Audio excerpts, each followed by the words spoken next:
And I'm really looking at the Dallas Cowboys, and it's like, I'm thinking this is a good team. Dak Prescott talking about the brotherhood. Listen, you start forming that brotherhood when guys make plays that are like you and unsuspectedly making plays. Like Malik, Jerry's brought in players on defense. I mean, I don't want to say it's too late on them, but this right now could be the best team in football playing right now based on the last 2 wins and what they've been doing. Look, I got to give credit to Brian Schottenheimer. By the way, I told you so, all right, because there were a lot of questions about that hire. But what you didn't know is that this man is a leader. He's a connector, all right? He connects his whole football team. And look, they went through a horrendous tragedy when Marshawn Nealon committed suicide. That was... And then they came back and played 2 games against the Super Bowl Eagles teams. Both of them. And the Raiders and it won both of those games, right? Like, that's what this guy is doing. What a job. You talk about, look at the team. Everybody gets involved, right? Every single player, because it's not about me, it's about us. And nobody talked about it better than Dak Prescott, right? How many times did he mention we? How many times did he mention us?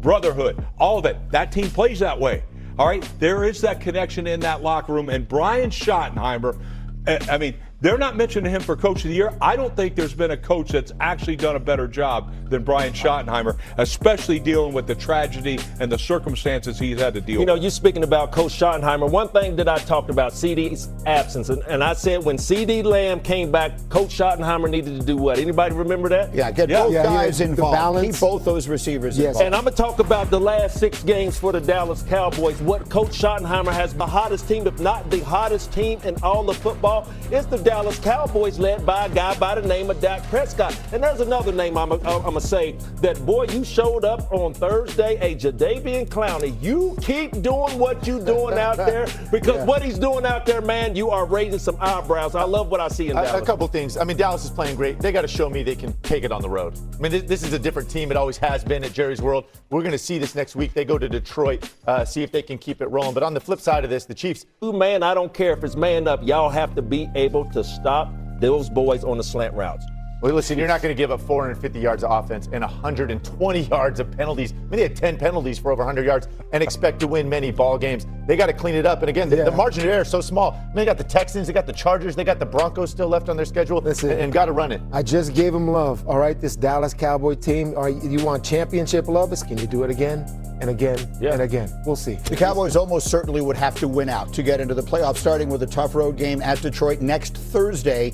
After that, it would figure the Cowboys have a real good shot to win all the... Starting to feel like the most complete team. Well, Randy, I've been saying this for the last month. Yes, they are the most complete team, and they continue to win football games.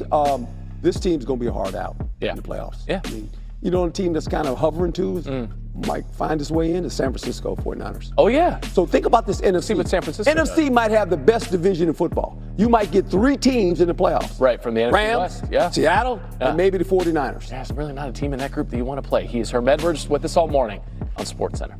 SportsCenter AM. We're already 4 games deep into Week 13, but one of the best quarterback matchups of the slate is actually in the Steel City, Steelers and Bills. And it's confirmed we're going to have Josh Allen opposite Aaron Rodgers. Aaron, who turns 42 years old on Tuesday, is dealing with a wrist fracture in his non-throwing wrist that kept him out of a non-winning game for the Steelers in Chicago last week. Sal Paolantonio joining us live from Pittsburgh. Is that snow on the field? No, it's a tarp. Okay, Steelers hosting the Bills.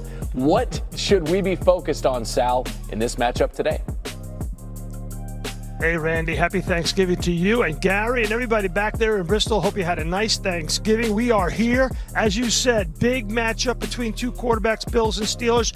Let's get you up to date on Aaron Rodgers' broken left wrist that kept him out of the game last week in Chicago. Number 1, he is going to start today against the Buffalo Bills. Number 2, he will wear a black stabilizer on that broken left wrist. Number 3, I was told that during practice, Aaron Rodgers took few, if any, snaps under center. And remember, 32% of his snaps this year have been under center. So that could impact the play-action game against the Bills today. And Aaron Rodgers said he is really looking forward to going against Josh Allen.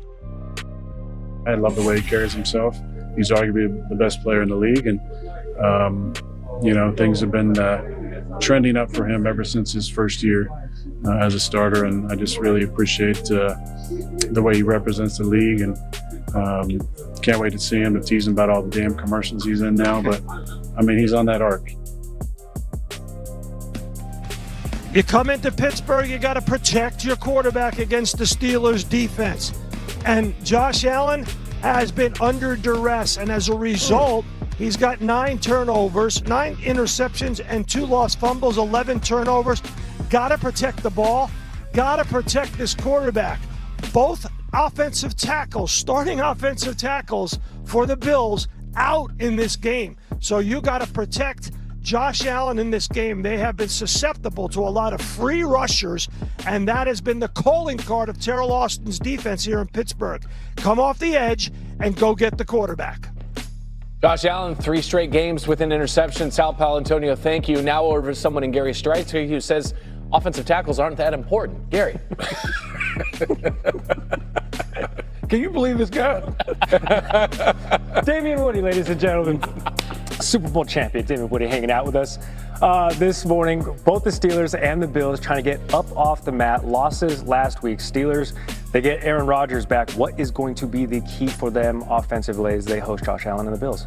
Yeah, listen, when you talk about Aaron Rodgers going up against this Buffalo Bills defense, we know this Buffalo Bills defense, they have real problems stopping the run. And so if you're the Steelers team, that's got to be the first thing. Establishing a line of scrimmage, running the football. We know Aaron Rodgers is dealing with that wrist fracture in his hand. Also, when you look at Aaron Rodgers, how is he going to handle that? Sure. When he comes and pressure comes at him, does he take a dive? Is he trying to protect that? I think all those little keys would tell how Aaron Rodgers is feeling about that injury. A lot of things compounding, right? Randy mentioned the age, 41 years old, broken bone in the non-throwing wrist, and it's cold out there. Correct. In Pittsburgh, so maybe some things working in Buffalo's favor. Soft, just like Randy. Very soft. Scared of the cold. Yes. Blisters easy, bruises easy. What about the Bills, right? You got the reigning MVP in Josh Allen, but you saw that graphic. He was sacked 8 times last week in that loss against the Texans. How does Buffalo get off the mat? Well, Sal Powell referenced that both of the Bills starting tackles are out in this game. So first and foremost, it's going to be paramount to protect Josh Allen in this game. Okay. And how do you protect him? How about a heavy dose of James Cook in this game? Okay, going up against the Steelers defense. We also know the Steelers defense is susceptible to the deep pass plays, chunk plays in the passing game. They're 31st in the league, okay, pass defense. So if given time, Josh Allen will be able to carve this defense up. But it starts with James Cook establishing that line of scrimmage right there for the Buffalo Bills. It's interesting. The Bills have one more win than the Pittsburgh Steelers, but they don't lead their division because they're looking up at the Patriots. Meanwhile, the Steelers trying to maintain pace in the AFC North. Damian Woody dropping knowledge this morning on SportsCenter. Thanks, D-Dub.